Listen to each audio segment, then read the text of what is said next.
नमस्कार विद्यार्थियों, भारतीय राज्य व्यवस्था की एमसीक्यू सीरीज के दूसरी क्लास में आपका हार्दिक स्वागत है। संज्ञान एकेडमी तारानगर में आपका हार्दिक स्वागत है। चलो कक्षा स्टार्ट करते हैं।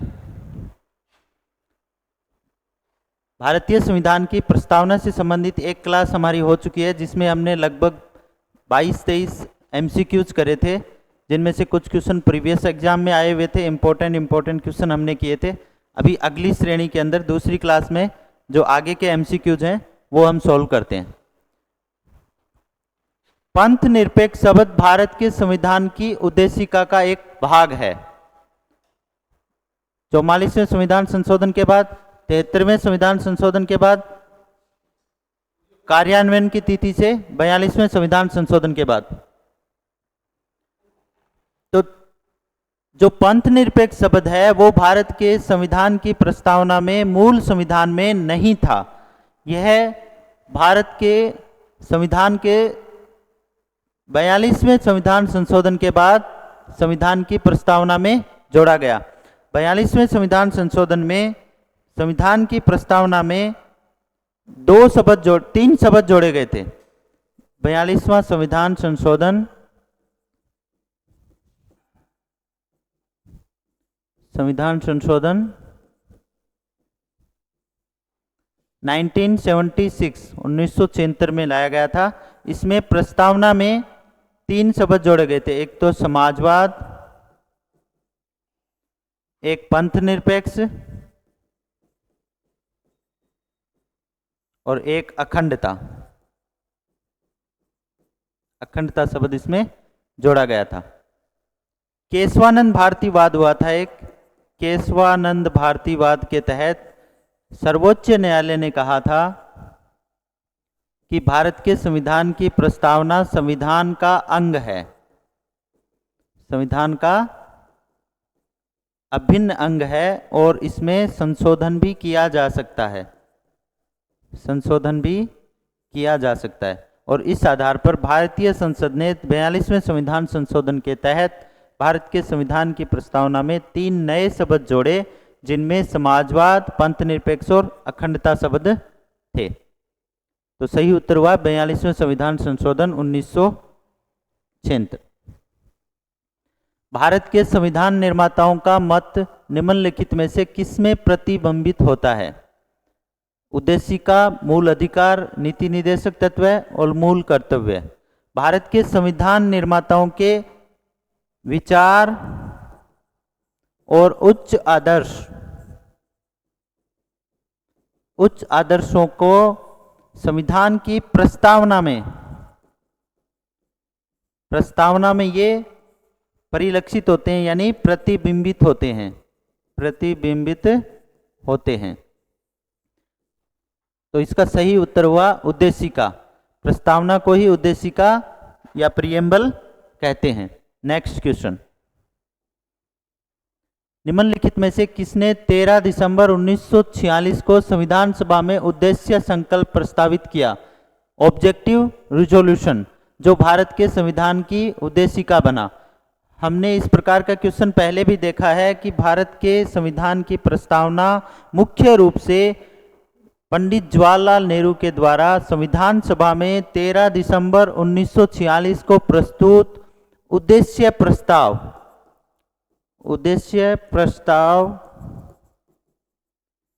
का ही रूप है, यानी अंततोगत्वा यही उद्देश्य प्रस्ताव ही भारत के संविधान की प्रस्तावना बना। उद्देश्य प्रस्ताव 13 दिसंबर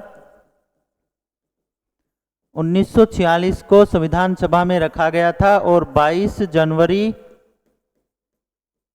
1947 को संविधान सभा ने इसे पारित किया था। तो इसका सही उत्तर हुआ पंडित जवाहरलाल नेहरू के द्वारा 13 दिसंबर 1946 को संविधान सभा में उद्देश्य प्रस्ताव रखा गया था और अंततोगत्वा यही उद्देश्य प्रस्ताव भारत के संविधान की प्रस्तावना बना। नेक्स्ट क्वेश्चन, भारत का संविधान गणतंत्रीय है क्योंकि यह निर्वाचित संसद का उपबंध करता है, वयस्क मताधिकार का उपबंध करता है, अधिकारों का विधेयक समाविष्ट करता है, कोई वंशानुगत तत्व नहीं रखता। तो इसका सही उत्तर है वंशानुगत तत्व नहीं रखता। भारत के संविधान की प्रस्तावना में भारत को गणतंत्र बताया गया है। जैसे भारत के संविधान की प्रस्तावना शुरू होती है, हम भारत के लोग भारत को संपूर्ण प्रभुत्व संपन्न समाजवादी पंथ निरपेक्ष लोकतंत्रात्मक गणराज्य, लिखा है लोकतंत्रात्मक गणराज्य, डेमोक्रेटिक रिपब्लिक, यानी भारत एक गणराज्य होगा। और गणराज्य का अर्थ होता है कि जिसका शासनाध्यक्ष निर्वाचित होता है, ना कि वंशानुगत होता है। यानी गणतंत्र का मुख्य रूप से अर्थ होता है कि जो शासन का अध्यक्ष होता है, जो शासन का प्रधान होता है, वो वंशानुगत नहीं होता या वंशानुगत तत्व का अभाव होता है, वंशानुगत शासन नहीं होता है। जो शासन का प्रधान है वो निर्वाचित होता है। और इसी रूप में भारत के राष्ट्रपति का निर्वाचन होता है, क्योंकि राष्ट्रपति वंशानुगत नहीं होते हैं, राष्ट्रपति भारत की निर्वाचित होते हैं। इस रूप में भारत एक गणतंत्र है और इसका अर्थ ये है कि कोई वंशानुगत तत्व नहीं रखता है। संवैधानिक व्याख्या में उद्देशिका उपयोगी है। संवैधानिक व्याख्या में उद्देशिका उपयोगी है, इसका अर्थ है कि भारत के संविधान की व्याख्या करने में यह उपयोगी है, क्योंकि यह मूल्य भारित शब्दों का प्रयोग करती है। यह संविधान निर्माताओं के वास्तविक लक्ष्य और दर्शन को सम्मिलित करती है। यह शक्ति और परिसीमनों का स्रोत है। यह संविधान की आधारभूत विशेषताओं की संपूर्ण सूची प्रदान करती है। संविधान की व्याख्या, तो इसका जो सही उत्तर है वो ये है कि यह संविधान निर्माताओं के वास्तविक लक्ष्य और दर्शन को सम्मिलित करती है। भारत के संविधान की जो प्रस्तावना है उसमें वो भारत के संविधान के जो निर्माता हैं उनके उच्च आदर्श और विचारों को प्रतिबिंबित और परिलक्षित करती है। इस रूप में भारत के संविधान की जो प्रस्तावना है वो इसके संविधान की व्याख्या करने में सहायक है। केशवानंद भारती में निर्णय के समय सर्वोच्च न्यायालय ने कहा था कि भारत के संविधान की प्रस्तावना इसका अभिन्न अंग है, जबकि यह भारत के संविधान के किसी भी भाग को शक्ति प्रदान नहीं करती है। क्या नहीं करती है? शक्ति प्रदान नहीं करती है, बल्कि इसकी व्याख्या में सहायक है। इसकी व्याख्या में सहायक है। यानी हमें समझना चाहिए कि भारत के संविधान में जो भी प्रावधान दिए गए हैं उन प्रावधानों की व्याख्या करते समय हम प्रस्तावना को काम में ले सकते हैं। एक विद्वान थे अर्नेस्ट बर्कर के अनुसार भारत के संविधान की प्रस्तावना इसका सार है। क्या है? संविधान का सार है। नेक्स्ट क्वेश्चन, भारतीय संविधान की उद्देशिका के संदर्भ में निम्नलिखित कथनों पर विचार कीजिए। उद्देशिका को संविधान की कुंजी कहा जाता है। उद्देशिका के अनुसार संविधान में निहित समस्त शक्ति का स्रोत भारत के लोगों द्वारा निर्वाचित प्रतिनिधि हैं और वह सर्वोच्च संप्रभुता को धारण करते हैं। तीसरा है बेरूबारी यूनियनवाद। 1960 में उच्चतम न्यायालय ने उद्देशिका को संविधान का अंग मानने से इनकार कर दिया। क्वेश्चन पूछा है, निम्न कथनों पर विचार कीजिए और सही उत्तर का चयन कीजिए। यानी इनमें से जो सही है उसका हमें चयन करना है। तो देखिए, उद्देशिका को संविधान की कुंजी कहा जाता है, ये बात पूर्णतया सत्य है कि उद्देशिका संविधान की कुंजी है। यानी संविधान को समझने के लिए या संविधान को खोलने के लिए, बेसिकली इसका अगर अर्थ निकालें तो संविधान को शुरू करने के लिए प्रस्तावना की आवश्यकता होती है। अगर कोई व्यक्ति भारत के संविधान की प्रस्तावना को ही सिर्फ पढ़ लेता है, अगर भारत के संविधान की प्रस्तावना को ही कोई व्यक्ति अगर पढ़ लेता है तो मूल रूप से वह संविधान को समझने में सक्षम हो जाता है। यानी संविधान का क्या है? ये सार है, संविधान को समझने में सहायक है। इस प्रकार यह भारत के संविधान की कुंजी है।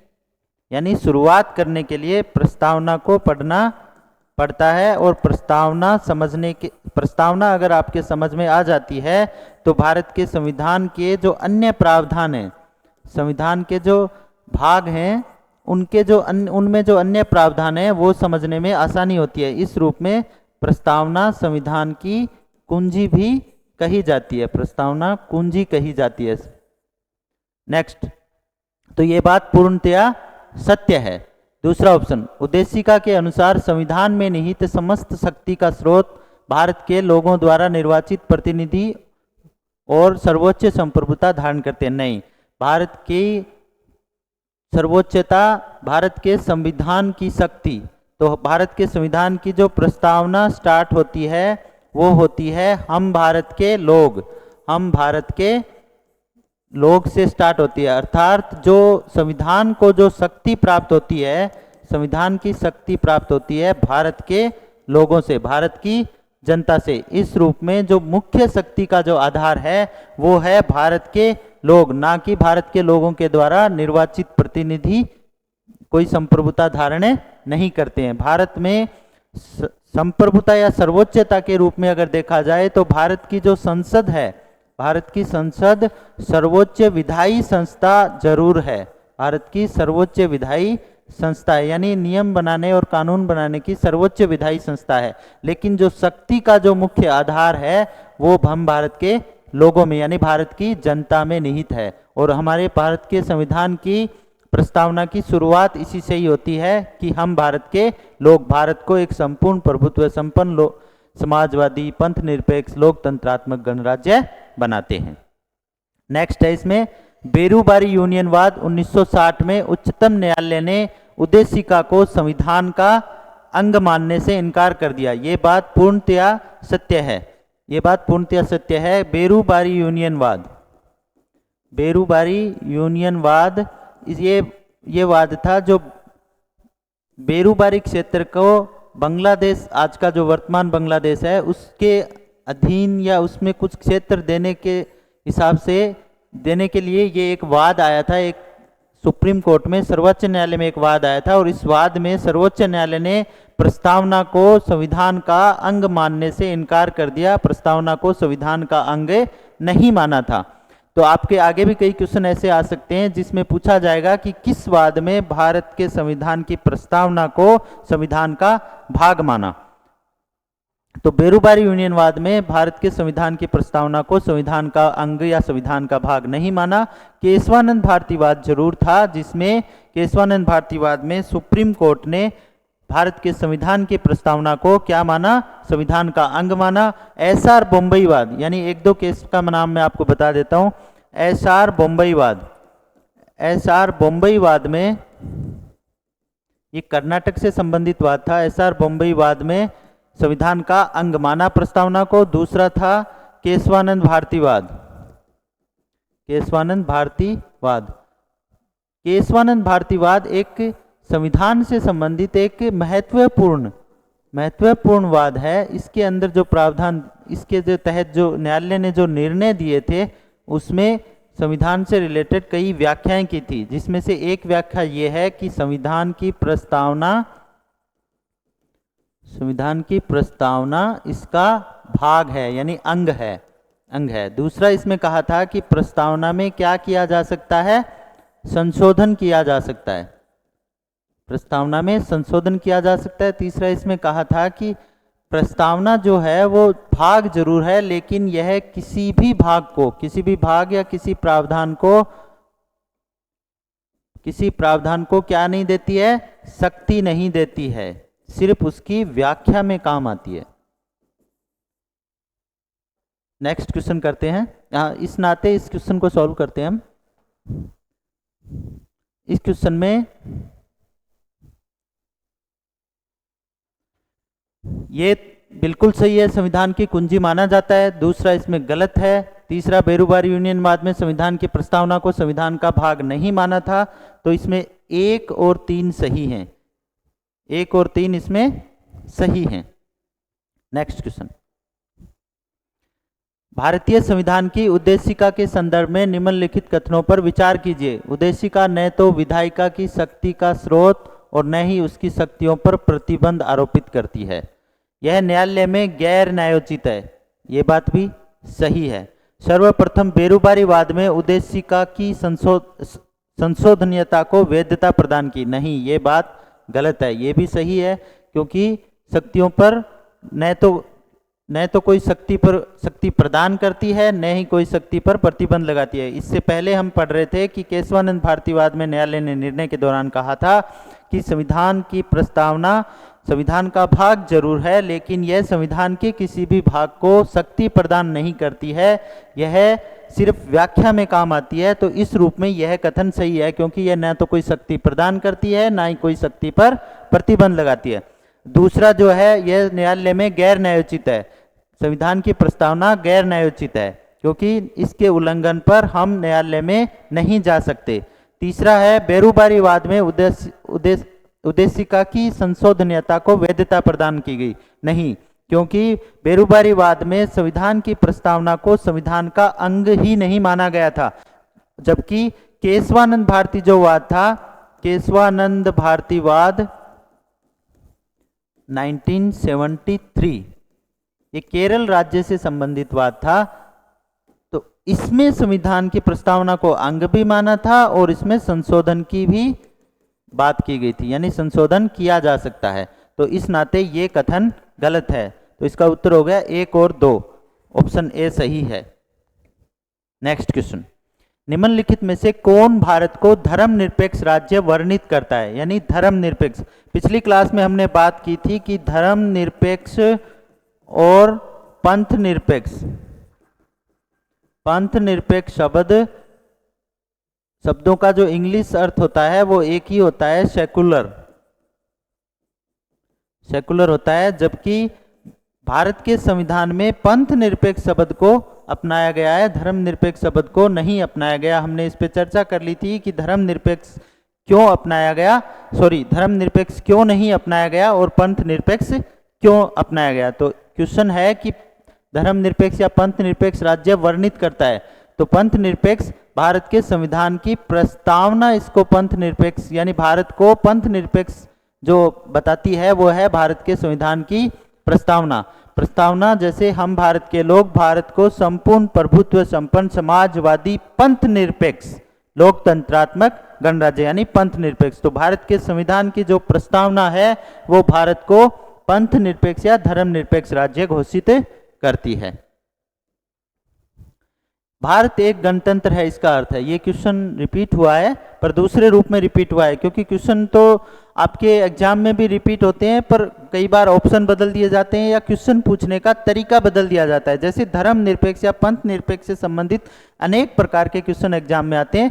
किसी रूप में पूछ लिया जाता है कि यह संविधान में कब जोड़ा गया था, किसी रूप में पूछ लिया जाता है कि पंथ निरपेक्ष से क्या तात्पर्य है। इस प्रकार से आपको जो पंथ निरपेक्षता से संबंधित जो भी तत्व हैं, जो भी उससे संबंधित तथ्य हैं, उनको आपको अच्छे से याद करना है। तो इस रूप को हम देखते हैं इस क्वेश्चन को कि गणतंत्र से क्या तात्पर्य। हमने पिछले क्वेश्चन में पढ़ा था कि गणतंत्र से आशय होता है कि वंशानुगत तत्व का अभाव, यानी जो शासन का अध्यक्ष होता है, जो राष्ट्राध्यक्ष होता है, वो वंशानुगत नहीं होता, उसका निर्वाचन होता है।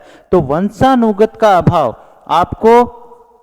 आपको याद रखना है कि जहां गणतंत्र की बात होगी उसका अगर अर्थ की बात होगी, वंशानुगत का अभाव की बात जरूर आएगी। यानी अगर ये क्वेश्चन में शामिल है तो आपका उत्तर सही होगा। जैसे सभी मामलों में अंतिम अधिकार जनता के पास है, भारत में संसदीय शासन नहीं है, राष्ट्राध्यक्ष जनता द्वारा निर्वाचित होता है और भारत राज्यों का संघ है। तो हमने बात करी थी कि वंशानुगत का अभाव अर्थात भारत में जो राज्य का प्रधान होता है, जो राष्ट्राध्यक्ष होता है, यानी कि राष्ट्रपति जी, वो होते हैं निर्वाचित होते हैं। इस रूप में भारत क्या है, एक गणतंत्र है। तो इसका उत्तर है राष्ट्राध्यक्ष जनता द्वारा निर्वाचित होते हैं।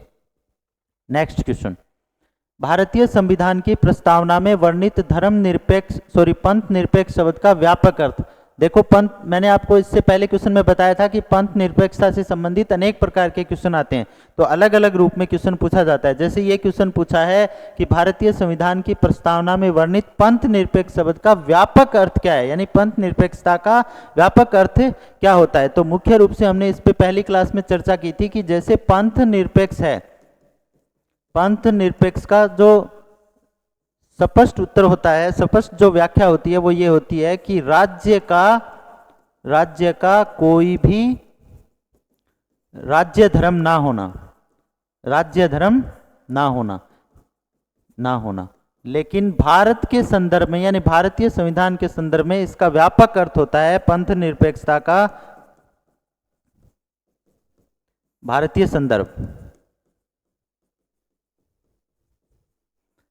संदर्भ में एक तो ये होता है कि राज्य का कोई राज्य धर्म नहीं है, राज्य धर्म नहीं है। दूसरा, सभी धर्मों को समान संरक्षण प्रदान करेगा, समान संरक्षण प्रदान करेगा, यानी सर्वधर्म समभाव की नीति पर कार्य करेगा। तो भारत के संदर्भ में इसका व्यापक अर्थ होता है कि भारत सभी धर्मों को समान संरक्षण देगा, किसी एक धर्म को संरक्षित करने के लिए कोई प्रावधान नहीं करेगा, सभी धर्मों को आगे बढ़ाने के लिए भारत में प्रावधान किए जाएंगे, और भारत का यानी राज्य का कोई भी अपना धर्म नहीं होगा। तो देखो इसमें उत्तर क्या दिया हुआ है, राज्य स्वयं में धार्मिक नहीं है और सर्वधर्म समभाव के प्राचीन भारतीय सिद्धांत का अनुकरण करता है। ये एकदम परफेक्ट बात है कि राज्य का अपना कोई धर्म नहीं है और राज्य सभी धर्मों को सार्वधर्म समभाव की भावना से देखेगा। राज्य धर्म के आधार पर नागरिकों में विभेद नहीं करेगा, ये भी बात सही है। हमने बात की थी कि राज्य सभी धर्मों को समान संरक्षण देगा और धर्म के आधार पर विभेद का अभाव रहेगा। किसका अभाव रहेगा? विभेद का अभाव। ये आपको इस रूप में भी पूछा जा सकता है, विभेद का अभाव यानी समानता स्थापित करेगा, धर्म के आधार पर विभेद नहीं करेगा और धार्मिक समानता की बात की गई है, धार्मिक समानता की बात की गई है। और भारत के संविधान में अनेक ऐसे प्रावधान हैं जो धर्म निरपेक्षता को लागू करवाते हैं और धार्मिक समानता की बात करते हैं। मूल अधिकारों में भी इस प्रकार का उल्लेख है कि धर्म के आधार पर किसी भी व्यक्ति के साथ में भेदभाव नहीं किया जाएगा। नेक्स्ट इसमें है, राज्य धर्म को नागरिकता का व्यक्तिगत विषय समझता है। यह भारतीय संदर्भ में सही नहीं है, भारतीय संदर्भ में सही नहीं है। इसके बारे में बात करते हैं अपन कि जो राज्य है वो धर्म को, सभी धर्मों को समान संरक्षण देता है और राज्य का अपना कोई धर्म नहीं है। लेकिन भारतीय संदर्भ में जो राज्य है यानी भारत है, जो राज्य है वो धर्म से दूर नहीं है, राज्य धर्म से दूर नहीं है, यानी धर्म के प्रति उदासीनता नहीं है। वह क्या करता है, वह किसी पर्टिकुलर धर्म को तो संरक्षण नहीं देता, लेकिन सभी धर्मों को संरक्षण देता है, सभी धर्मों को संरक्षण देता है और धर्म के मामले में राज्य की दखल अंदाजी होती है, धर्म के मामले में राज्य की दखल अंदाजी होती है। इसीलिए आप लोग देखते हो कि जब धर्मांतरण की बात आती है तो जो धर्मांतरण जबरदस्ती होता है उसके लिए राज्य प्रावधान बनाता है। इस रूप में भारतीय संदर्भ में धर्म निरपेक्ष को हम एक मोटा मोटी रूप से देख लेते हैं। भारतीय संदर्भ में धर्म निरपेक्ष के रूप में एक तो ये हो गया कि राज्य का कोई धर्म नहीं, कोई राज्य धर्म नहीं है, राज्य धर्म नहीं। दूसरा ये हो गया कि सभी धर्मों को समान संरक्षण, सभी धर्मों को समान संरक्षण देता है, समान संरक्षण यानी सर्वधर्म समभाव की नीति अपनाता है। क्लियर? और धार्मिक रूप से विभेद नहीं करता, विभेद का अभाव है। ये धर्म निरपेक्षता का भारतीय संदर्भ में इसका व्यापक रूप है। इसका उत्तर हुआ कि राज्य धर्म धार्मिक नहीं है और राज्य धर्म के आधार पर नागरिकों में विभेद नहीं करेगा। 1 और 2, इसका उत्तर ये हुआ। नेक्स्ट क्वेश्चन, संविधान सभा द्वारा संविधान को अंगीकृत, अधिनियमित और आत्मार्पित किया गया। अंगीकृत, अधिनियमित और आत्मार्पित किया गया। 26 नवंबर 1949 को भारत का संविधान पूर्ण रूप से तैयार हो गया था। पूर्ण रूप से तैयार हो गया यानी लिखा गया था, और 26 नवंबर 1949 को ही भारतीय संविधान को संविधान सभा में डॉक्टर अंबेडकर ने ये संविधान को एज ए कानून पारित करने के लिए, क्या करने के लिए, पारित करने के लिए रखा था। और 26 नवंबर 1949 को संविधान सभा ने इसे पारित कर दिया। और उसी दिन लगभग क्या 16 जो अनुच्छेद थे, 16 जो मुख्य अनुच्छेद थे वो लागू हो गए थे। और यह निर्णय लिया गया था कि बाकी के जो अनुच्छेद हैं यानी संपूर्ण जो संविधान है वो 26 जनवरी 1950 को लागू किया जाएगा। पिछली क्लास में हमने बात कर ली थी कि 26 जनवरी 1950 को ही संविधान क्यों लागू किया गया था, जबकि यह पूर्ण रूप से तैयार 26 नवंबर 1949 को ही हो गया था। और भारत के संविधान की प्रस्तावना में ये बात लिखी भी है, ये बात लिखी है। संविधान के प्रस्तावना के अंतिम शब्द हैं कि हम आज जो दिनांक यानी 26 नवंबर 1949 को इस संविधान सभा में अपने इस संविधान को अंगीकृत, अधिनियमित और आत्मार्पित करते हैं। ये अंतिम शब्द है प्रस्तावना के, और ये किया गया था 26 नवंबर 1949, यानी इसमें हिंदी भी लिखा है मार्गशीर्ष शुक्ल सप्तमी संवत 2006, यानी विक्रमी संवत के अनुसार 2006 को विक्रमी संवत हमारा संविधान लागू हुआ था, मार्गशीर्ष शुक्ल सप्तमी 2006। अभी तक एग्जाम में ऐसा क्वेश्चन तो नहीं आया है कि ये पूछ लिया हो कि कौन सी तिथि को, यानी विक्रमी संवत के आधार पे कौन सी तिथि को हमारा संविधान लागू हुआ था, लेकिन हो भी सकता है किसी एग्जाम में ऐसा पूछा जा सकता है कि विक्रमी संवत के अनुसार हमारे देश का संविधान कब प्रिपेयर हो गया था, यानी कब तैयार हो गया था। यानी अगर विक्रमी संवत का पूछेगा तो वह 26 नवंबर 1949 की विक्रमी संवत पूछ सकता है। इससे हम निकाल भी सकते हैं। दूसरा हमें याद कर लेना चाहिए कि मार्गशीर्ष शुक्ल सप्तमी 2006 विक्रमी संवत को हमारा संविधान पूर्ण रूप से तैयार हो गया था 26 नवंबर 1949 को। अगला क्वेश्चन, प्रस्तावना के संदर्भ में गलत युग्म को पहचानिए। बेरूबाड़ी यूनियन मामला 1960 का, इसमें क्या कहा गया था, प्रस्तावना संविधान का अंग नहीं है। ये बात पूर्णतया सत्य है। इसको हमने पहले भी देख लिया है कि बेरूबाड़ी यूनियनवाद में सर्वोच्च न्यायालय ने संविधान की प्रस्तावना को संविधान का अंग नहीं माना था। आपको यहाँ याद ये रखना है कि बेरूबाड़ी मामला कब आया था, 1960 में आया था। इसमें प्रस्तावना को संविधान का भाग नहीं माना था। दूसरा है, ये बात सत्य है। दूसरा, गोलकनाथ मामला 1967, प्रस्तावना संविधान निर्माताओं के मन की कुंजी है। ये बात भी पूर्णतया सत्य है कि 1967 में गोलकनाथ के मामलों में सर्वोच्च न्यायालय ने कहा था कि संविधान की प्रस्तावना संविधान के कुंजी है, संविधान निर्माताओं के मन की कुंजी है, यानी उनके उच्च आदर्शों और विचारों को जानने के लिए, जानने की कुंजी यानी जानने का स्रोत है। ठीक है, नेक्स्ट देखते हैं, केशवानंद भारतीवाद 1973, ये केरल राज्य से संबंध है, संविधान का भाग। और हमने इससे पहले हमने पढ़ा है कि केशवानंद भारतीवाद में संविधान की प्रस्तावना को संविधान का भाग माना था, संविधान का भाग माना था। चौथा मामला है रघुनाथ राव, शक्ति का स्रोत नहीं। रघुनाथ राव प्रस्तावना से संबंधित वाद इससे संबंधित नहीं है। रघुनाथ राव मामला 1993 का रघुनाथ राव का जो मामला आया था वो प्रिवी पर्स से संबंधित था। प्रिवी पर्स क्या होता है बच्चों? प्रिवी पर्स, जब भारत स्वतंत्र हुआ था, तो भारत अलग अलग रियासतों में बंटा हुआ था, अलग अलग रियासतों में बंटा हुआ था। और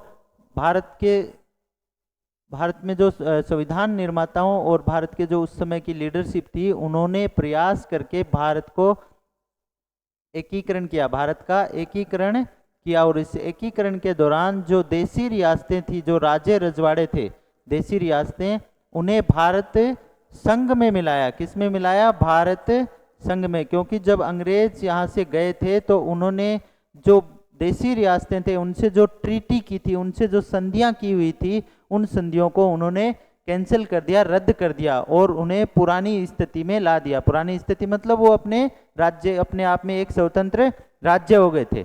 तो इस रूप में उनके पास में ऑप्शन था कि वो या तो अपने स्वतंत्र राज्य रह जाएं, या जो दो डोमेनियन बनाए थे, भारत और पाकिस्तान नाम से जो दो डोमेनियन बनाए थे, उसमें से किसी एक में शामिल हो जाएं। तो उनको भारत में शामिल करने के लिए और उनकी आर्थिक उनको एक प्रकार से कह सकते हैं कि आर्थिक सहायता या एक पेंशन के रूप में आर्थिक उनकी इनकम के लिए उनके लिए प्रिवी पर्स की व्यवस्था की गई थी। यानी वो उनको एक मुश्त पेंशन के रूप में या तनख्वाह के रूप में उनको एक आर्थिक लाभ दिया जाता था उनको भारत संघ में शामिल होने के लिए। और 26वां संविधान संशोधन, भारत के 26वां संविधान संशोधन हुआ था 1971 में। और इस 26वें संविधान संशोधन से जो प्रिवी पर्स की जो व्यवस्था थी, प्रिवी पर्स की जो व्यवस्था थी, उसे क्या कर दिया? रद्द कर दिया, यानी बंद कर दिया, स्टॉप कर दिया।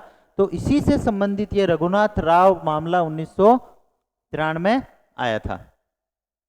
ये 1900, ठीक है। तो नेक्स्ट इस क्वेश्चन को देखते हैं अपन। इस क्वेश्चन के अनुसार रघुनाथ राव मामला शक्ति का स्रोत इससे संबंधित नहीं है, बाकी सभी मामले इससे संबंधित हैं। तो इसने पूछा है कि गलत युग्म को पहचानो। गलत युग्म को पहचानो, तो जो ऑप्शन 4 है रघुनाथ राव मामला इससे संबंधित नहीं था। नेक्स्ट क्वेश्चन है, उद्देशिका को राजनीतिक जन्मपत्री किसने कहा? उद्देशिका को राजनीतिक जन्मपत्री किसने कहा? अलग अलग विद्वानों ने उद्देशिका को अलग अलग नाम दिए, अलग अलग रूप में इसकी व्याख्या की है। तो उद्देशिका को राजनीतिक जन्म कुंडली, यहाँ पे जन्मपत्री की जगह जन्म कुंडली शब्द भी आ सकता है। के.एम. मुंशी ने उद्देशिका को राजनीतिक जन्म कुंडली कहा था या राजनीतिक जन्मपत्री कहा था। अल्लादी कृष्ण नायर ने नहीं कहा, न्यायमूर्ति हिदायतुल्लाह ने भी नहीं कहा। के.एम. मुंशी साहब ने उद्देशिका को राजनीतिक जन्मपत्री कहा था। इस रूप में अगर हम देखें तो अलग अलग और भी कई विद्वान हैं जिन्होंने प्रस्तावना को अलग अलग नामों से कहा। एक न्यायविद थे नानी पालकीवाला। नानी पालकीवाला ने भारत के संविधान की प्रस्तावना को इसका संविधान का क्या कहा? परिचय पत्र कहा। क्या कहा? परिचय पत्र। नानी पालकीवाला ने संविधान की प्रस्तावना को संविधान का परिचय पत्र कहा। के.एम. मुंशी जी के बारे में हमने पढ़ लिया, उन्होंने राजनीतिक कुंडली कहा। क्या कहा? राजनीतिक कुंडली कहा। इसके बाद में अर्नेस्ट बाकर नाम के एक विद्वान थे, अर्नेस्ट संविधान विशेषज्ञ थे, अर्नेस्ट बाकर। उन्होंने उद्देशिका को, भारत के संविधान की उद्देशिका को संविधान का सार कहा। संविधान का सार कहा, यानी की नोट। संविधान का की नोट किसने कहा? प्रस्तावना को अर्नेस्ट बाकर ने कहा था। और एक विद्वान थे ठाकुरदास भार्गव। ठाकुरदास भार्गव ने संविधान की प्रस्तावना को संविधान की आत्मा कहा। संविधान की आत्मा। यहाँ पे एक बात और आपको याद रखनी है कि संविधान की प्रस्तावना को आत्मा किसने कहा था? ठाकुरदास भार्गव ने। और अनुच्छेद 32 को संविधान की आत्मा कहा। अनुच्छेद 32 को संविधान की आत्मा किसने कहा था? आपको याद रखना है, संविधान की आत्मा कहा डॉक्टर अंबेडकर जी ने, डॉक्टर भीमराव अंबेडकर। तो यहाँ पे दो तथ्य आपको याद रखने हैं कि अनुच्छेद 32 को संविधान की आत्मा कहा डॉक्टर भीमराव अंबेडकर ने, और संविधान की प्रस्तावना को संविधान की आत्मा किसने कहा था? ठाकुरदास भार्गव ने। और एक विद्वान और थे, अल्लादी कृष्ण स्वामी अय्यर। अल्लादी, इनका नाम है अल्लादी कृष्ण स्वामी अय्यर। अल्लादी कृष्ण स्वामी अय्यर। इन्होंने संविधान की प्रस्तावना को दीर्घकालिक सपनों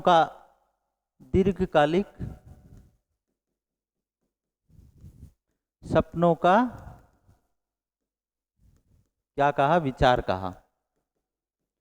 तो संविधान की प्रस्तावना से संबंधित हमने कई तथ्य पढ़े हैं कि संविधान की प्रस्तावना के बारे में किस किस विद्वान ने क्या बात कही है। हमने पढ़ा कि के.एम. मुंशी जी ने संविधान की प्रस्तावना को राजनीतिक कुंडली कहा। और संविधान की आत्मा किसने कहा? ठाकुरदास भार्गव ने। और संविधान की आत्मा अनुच्छेद 32 को किसने कहा? डॉक्टर भीमराव अंबेडकर ने। और संविधान का की नोट यानी संविधान का सार किसने कहा था? संविधान का सार कहा था अर्नेस्ट बार्कर ने। नानी पालकीवाला जी ने संविधान की प्रस्तावना को संविधान का परिचय पत्र कहा था। और अल्लादी कृष्ण स्वामी अय्यर ने संविधान की प्रस्तावना को दीर्घकालिक सपनों का विचार कहा।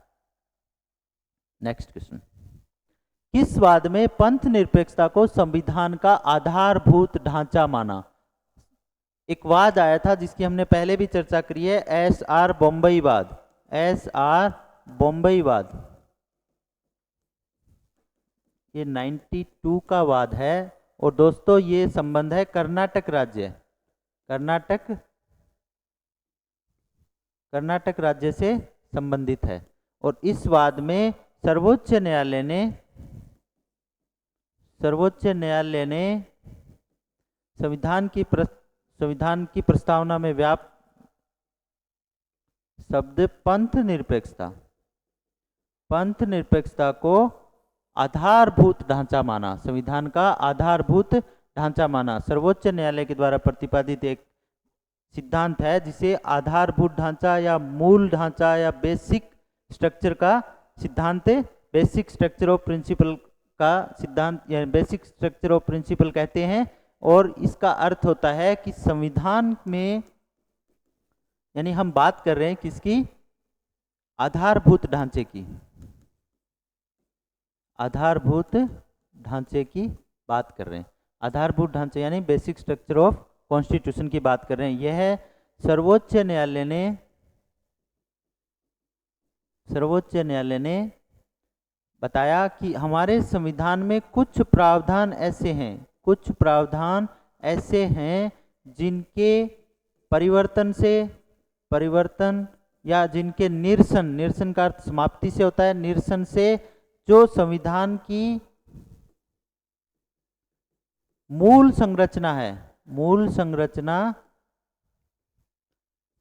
संरचना है वो वैसी नहीं रहेगी जैसी हमारे संविधान सभा चाहती थी। तो बेसिक स्ट्रक्चर यानी आधारभूत ढांचे का सिद्धांत या मूल संरचना का सिद्धांत यही है कि ऐसे प्रावधान जिन्हें परिवर्तित नहीं किया जा सकता है या जिनके परिवर्तन करने से हमारे संविधान की जो मूल संरचना है, मूल ढांचा है, वो परिवर्तित हो जाएगा। तो एक वाद आया था केशवानंद भारती वाद 1973। इस वाद में सर्वोच्च न्यायालय ने आधारभूत ढांचे का सिद्धांत दिया और जिसके तहत हमारे संविधान में कुछ सिद्धांत ऐसे हैं जो आधारभूत माने जाते हैं। और सर्वोच्च न्यायालय ने अपनी व्याख्या, अपने निर्णय में ये बताया कि आधारभूत ढांचे के सिद्धांत कौन कौन से हैं, यानी संविधान के ऐसे कौन कौन से प्रावधान हैं जिन्हें आधारभूत ढांचे का सिद्धांत कहा जा सकता है। तो सर्वोच्च न्यायालय ने बताया, कुछ तो आधारभूत ढांचे के सिद्धांत उन्होंने बता दिए और ये कहा आधारभूत ढांचे कौन कौन से। इस संबंध में उन्होंने ये कहा कि इसकी कोई लिस्ट नहीं बनाई गई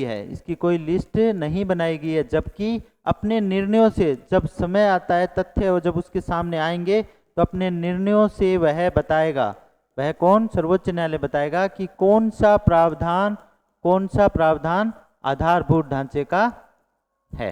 यानी सर्वोच्च न्यायालय डिक्लेयर करता है या सर्वोच्च न्यायालय बताता है अपने निर्णयों से कि भारत के संविधान के कौन कौन से प्रावधान हैं जो आधारभूत ढांचे के सिद्धांत हैं। जैसे कि लोकतंत्र है आधारभूत ढांचे का सिद्धांत, संसदीय लोकतंत्र आधारभूत ढांचे का सिद्धांत है। इसे परिवर्तित या चेंज या समाप्त नहीं किया जा सकता है। जैसे पंथ निरपेक्षता है उसे भी आधारभूत ढांचे का सिद्धांत बना दिया गया है। और भी एक दो वाद आए थे, जैसे एक वाद आया था मिनर्वा मिल्स वाद 1980 में आया था। 1980 में एक मिनर्वा मिल्स वाद आया था, उसमें भी आधारभूत ढांचे की व्याख्या की गई थी। आधारभूत ढांचे की, संविधान के आधारभूत ढांचे की व्याख्या। तो आधारभूत ढांचे से संबंधित हमें याद रखना चाहिए कि केशवानंद भारतीवाद में इसको प्रतिपादित किया गया था, मिनर्वा मिल्स वाद में इसे व्याख्या की गई और एसआर बम्बई वाद में भी इसे व्याख्या प्रदान की गई। नेक्स्ट देखते हैं, निम्नलिखित शब्दों में से कौन सा शब्द 42वें संविधान संशोधन द्वारा प्रस्तावना में जोड़े गए। इसके बारे में हमने 2-3 बार चर्चा कर ली है। 42वें संविधान संशोधन से भारतीय संविधान की प्रस्तावना में 3 नए शब्द जोड़े गए थे, समाजवाद, पंथ निरपेक्ष और अखंडता शब्द। 3 नए शब्दों को जोड़ा गया। इस रूप में भारत के संविधान की प्रस्तावना का संशोधन किया जा सकता है, यह भारत के संविधान का भाग है। तो देखिए, समाजवाद शब्द जोड़ा गया था, ग्राम स्वराज शब्द नहीं जोड़ा गया था, पंथ निरपेक्षता शब्द जोड़ा गया था, संपूर्ण प्रभुत्व संपन्न मूल संविधान में था, संपूर्ण प्रभुत्व संपन्न मूल संविधान की प्रस्तावना में सम्मिलित था। जबकि 42वें संविधान संशोधन से 3 नए शब्द जोड़े गए थे। एक समाजवाद जोड़ा गया था, दूसरा पंथ निरपेक्ष जोड़ा गया था और तीसरा शब्द जोड़ा गया था अखंडता। तो इस रूप में 1, 3 और 3 ऑप्शन 2 सही है, 1 और 3। नेक्स्ट क्वेश्चन, संविधान की उद्देशिका के संबंध में निम्न कथनों पर विचार कीजिए और दिए गए कूट की सहायता से बताइए कि कौन सही है। आपको मैंने कल चर्चा के दौरान बताया था कि आपको जब आंसर करने हैं, जब आप एग्जाम में उत्तर लिख कर रहे होते हैं, तो आपको इस बात का बिल्कुल ध्यान देना है कि पूछा क्या है, सही है, सही नहीं है, सत्य है, सत्य नहीं है। इन चीजों का विशेष रूप से ध्यान रखो। इस प्रकार से कई बार विद्यार्थियों के प्रश्न गलत हो जाया करते हैं। तो आपको इसके नीचे अंडरलाइन ही कर लेना है। जब आपके पास में क्वेश्चन आता है तो आप इसके नीचे अंडरलाइन कर लो कि मेरे एग्जाम में मुझे पूछा क्या है, सही है पूछा है या सही नहीं है पूछा है। तो देखिए, पंडित नेहरू द्वारा प्रस्तुत ऑब्जेक्टिव प्रपोजल या रिजोल्यूशन ही अंततोगत्वा उद्देशिका बना। इसको हमने कई बार पढ़ लिया। 13 दिसंबर की तारीख आपको याद रखनी है, 13 दिसंबर 1946 को याद रखना है, 22 जनवरी 1947 को याद रखना है। 13 दिसंबर 1946 को यह पेश किया गया था, यानी संविधान सभा में रखा गया था, लाया गया था। 22 जनवरी 1947 को संविधान सभा ने इसे पारित किया था और अंततोगत्वा यानी अंत में जाकर यही भारत के संविधान की प्रस्तावना बना था। तो ये तथ्य बिल्कुल सही है। इसकी प्रकृति न्याय योग्य नहीं है, ये तथ्य भी सही है, हमने इस बारे में पढ़ लिया। इसको जस्टिएबल नहीं कहा जा सकता क्योंकि इसके उल्लंघन पर हम सर्वोच्च न्यायालय में इसके मांग नहीं कर सकते। इसका संशोधन नहीं किया जा सकता। इससे पहले क्वेश्चन में हमने पढ़ा है कि इसमें 42वें संविधान संशोधन से 3 नए शब्द जोड़े गए, तो ये तथ्य तो गलत हो गया कि इसमें संशोधन नहीं किया जा सकता, जबकि प्रस्तावना में संशोधन किया जा सकता है। तो इसका 1 और 2 सही है, 1 और 2 सही है। नेक्स्ट क्वेश्चन, भारत के संविधान की प्रस्तावना का लक्ष्य उसके सभी नागरिकों के लिए सुनिश्चित करना है, यानी संविधान की प्रस्तावना के लक्ष्य की बात कर रहा है और नागरिकों के लिए सुनिश्चित करने के लिए सामाजिक आर्थिक न्याय, विचार अभिव्यक्ति की स्वतंत्रता, अवसर की समानता, व्यक्ति की प्रतिष्ठा। तो ये चारों ही चीज भारत के संविधान की प्रस्तावना इसके नागरिकों को प्रदान करवाने के लिए या सुनिश्चित करवाने के लिए कहती है। यानी लिखा गया है संविधान की प्रस्तावना में कि हम भारत के लोग भारत को संपूर्ण प्रभुत्व संपन्न समाजवादी पंथ निरपेक्ष लोकतंत्रात्मक गणराज्य बनाने के लिए इसके प्रत्येक नागरिक को न्याय, कौन सा न्याय, सामाजिक आर्थिक और राजनीतिक न्याय, कितने प्रकार का न्याय, न्याय सामाजिक, सामाजिक, आर्थिक और राजनीतिक न्याय। फिर स्वतंत्रता की बात करती है, स्वतंत्र यानी 3 प्रकार का न्याय। स्वतंत्रता, स्वतंत्रता की बात की जाती है 5 प्रकार की स्वतंत्रता। कौन सी? विचार, अभिव्यक्ति, विचार, अभिव्यक्ति, विश्वास, विचार, अभिव्यक्ति, विश्वास, धर्म और उपासना की स्वतंत्रता। 5 प्रकार की स्वतंत्रता। 2 प्रकार की समानता। कौन सी? प्रतिष्ठा और अवसर की समानता। यानी आपसे यह क्वेश्चन भी पूछा जा सकता है कि भारत के संविधान की प्रस्तावना में कितने प्रकार के न्याय की बात की गई है? 3 प्रकार के न्याय की बात की गई है। कितने प्रकार की स्वतंत्रता की बात की गई है? 5 प्रकार की स्वतंत्रता की बात की गई है। और कितने प्रकार की समानता की बात की गई है? 2 प्रकार की समानता की बात की गई है, प्रतिष्ठा और अवसर की समानता।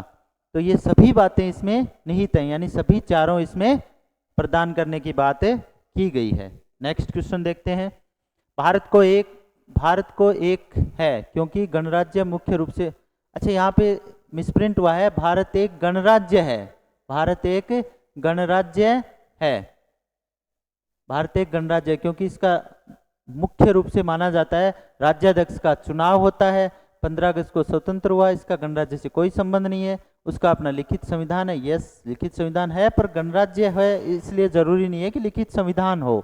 उसकी सरकार संसदीय प्रणाली के अनुसार चलती है। तो इसके मुख्य रूप से हमने बात की थी कि गणराज्य वो होता है जिसमें राज्य का जो मुखिया है, राज्याध्यक्ष है, राष्ट्राध्यक्ष है, वो वंशानुगत नहीं होकर निर्वाचित होता है, यही गणराज्य होता है। तो यहाँ पे ऑप्शन ए सही है। राज्याध्यक्ष का क्या होता है? चुनाव होता है, वंशानुगत नहीं होता है। Next question. प्रस्तावना में स्वतंत्रता, समानता और बंधुत्व शब्द किस देश के संविधान से लिए गए हैं? हमने बात करी थी कि फ्रांस की राज्य क्रांति हुई थी, वहां पे ये 3 शब्द प्रचलित हुए थे कि कौन कौन से? स्वतंत्रता, समानता और बंधुत्व शब्द प्रचलित हुए थे। और वहीं से हमने हमारे देश की प्रस्तावना में ये 3 शब्द लिए हैं। कहाँ से? फ्रांस की राज्य क्रांति से, यानी फ्रांस के संविधान से हमने ये शब्द ग्रहण किए हैं। आपको अपनी जो नेक्स्ट क्लास होगी वो हम करेंगे संविधान के विशेषता और संविधान के स्रोत से रिलेटेड। तो इसमें हम और अच्छे से व्याख्या करेंगे इसकी। संविधान की प्रस्तावना दीर्घकालिक सपनों का विचार है। निम्न में से यह किसका कथन है? ये क्वेश्चन हमने पहले ही कर चुके हैं व्याख्या के दौरान। आप लोग बताइए। संविधान की प्रस्तावना इसके दीर्घकालिक सपनों का विचार है। जवाहरलाल नेहरू ने कहा था क्या? BR अम्बेडकर जी ने कहा था क्या? KM मुंशी जी ने कहा था क्या? या फिर सर अल्लादी कृष्णस्वामी अय्यर ने कहा था? ये क्वेश्चन का उत्तर मैं आप लोगों पे छोड़ता हूं, आप इसका उत्तर कर लेना क्योंकि हमने इसकी व्याख्या के दौरान इसे पढ़ लिया है। अभी विद्यार्थियों में आपको एक जरूरी सूचना दे देता हूं। संज्ञान एकेडमी तारानगर में टेस्ट सीरीज चल रही है और ये टेस्ट सीरीज राजस्थान के एग्जाम के, राजस्थान की कंपटीशन के सभी एग्जाम की टेस्ट सीरीज चल रही है। जैसे फर्स्ट ग्रेड टीचर के फर्स्ट पेपर की टेस्ट सीरीज है, सेकंड ग्रेड टीचर की, फोर्थ ग्रेड कर्मचारी की जो वैकेंसी है उसकी टेस्ट सीरीज चल रही है। रीट मेंस यानी थर्ड ग्रेड टीचर की टेस्ट सीरीज चल रही है जिसमें L1 और L2 के सभी विषयों की टेस्ट सीरीज चल रही है। इसके साथ में SI और RS प्री की टेस्ट सीरीज चल रही है। तो आप लोग इसका लाभ लीजिए। धन्यवाद विद्यार्थियों।